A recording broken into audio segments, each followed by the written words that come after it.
हमारे सभी YouTube family को बहुत बहुत जय जय श्री सीताराम। जैसा कि हम सभी को मालूम है कि सावन का महीना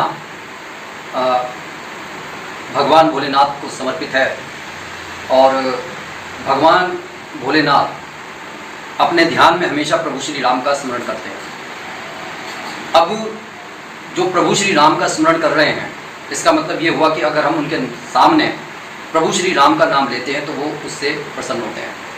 इस समय जब सृष्टि का भार भगवान शिव पर है, क्योंकि देवशयनी एकादशी से ही भगवान श्री हरि अपनी योग निद्रा में चले गए हैं, तो इस समय जो भी व्यक्ति पूरे तन मन से भगवान भोलेनाथ को प्रसन्न कर लेता है तो उसके जीवन के सारे दुख और संकट चले जाते हैं। इस दौड़ती भागती जिंदगी में लोगों का एक विचार है और वो विचार ये कहता है कि अगर हमारे पास धन दौलत असीम मात्रा में आ जाए तो फिर हम सुखी हो जाएंगे। क्यों?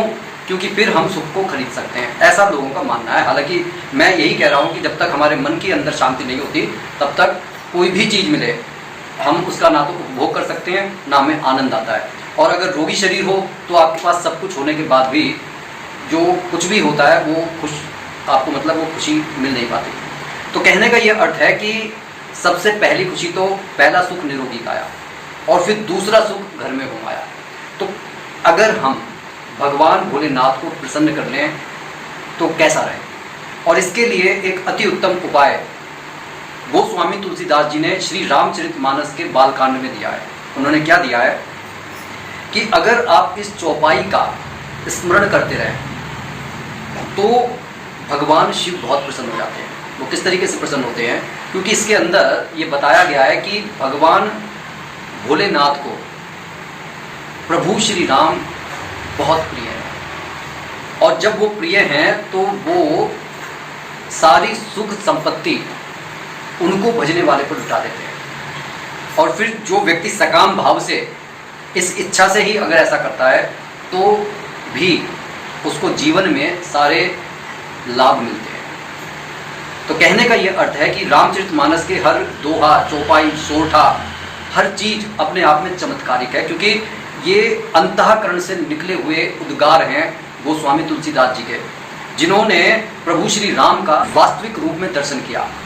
और श्री रामचरितमानस पर ऐसा कहा जाता है, संत समाज ऐसा कहता है कि भगवान शिव की विशेष अनुकंपा है। जब सब ग्रंथों के नीचे श्री रामचरितमानस को दबा दिया गया था, उस समय श्री रामचरितमानस को भगवान शिव ने नीचे से निकालकर सबसे ऊपर रख दिया था, जिससे ये मान्यता हुई कि श्री रामचरितमानस को जो एक बार पढ़ लेता है उसको देखा जाए तो चारों वेदों को पढ़ने की आवश्यकता नहीं रह जाती। तो सीधा सा मैं उस उपाय पर आ रहा हूँ जिस उपाय को करने के बाद हमारे जीवन के सारे रोग शोक का समूल नाश हो जाता है और सुख संपत्ति के लिए हमें दौड़ना नहीं पड़ता। कोई ना कोई भगवान ऐसा रास्ता खोल देता है कि वो हमारे निकट आने लगता है।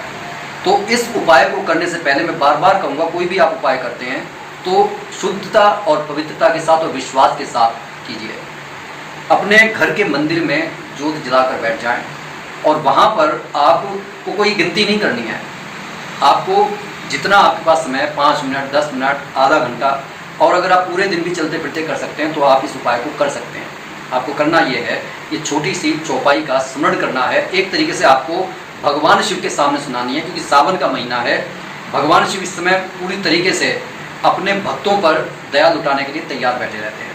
तो उनको आपको संकल्प लेकर ये कहना है कि हे भोलेनाथ भगवान, हे शिव शंभु भगवान, मैं आपके सामने आपके स्वामी प्रभु श्री राम का ये चमत्कारिक दोहा सुना रहा हूँ और कृपा करके आप अपने कृपा की बारिश मेरे घर और परिवार पर कीजिए। वो चौपाई ये है, अतिथि पूज्य प्रियतम पुरारी के, कामद घन दारिद दवारी के, जे सकाम नर सुनहि जे गावही, सुख संपत्ति नाना विधि पावई।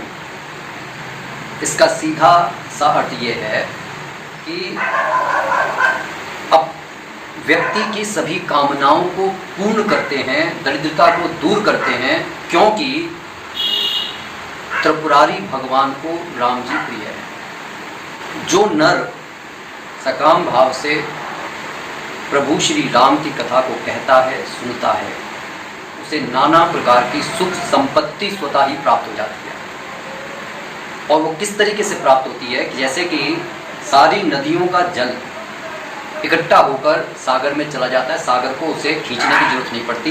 बिल्कुल उसी तरीके से जो धर्मशील व्यक्ति है वो समंदर की तरह होता है। संसार में उसे सुख और संपत्ति खींचने की आवश्यकता नहीं होती, वो सिर्फ भगवान की शरण में चला जाता है, उसे स्वतः ही सब कुछ प्राप्त हो जाता है। तो आप इस छोटी सी चौपाई का स्मरण करते रहें, मनन करते रहें और किसी से बैरभाव ना रखें। सावन में जपा गया इसका जितना ज़्यादा से ज़्यादा आप जाप करेंगे उतना ज़्यादा से ज़्यादा आपका, आपके परिवार का कल्याण होगा।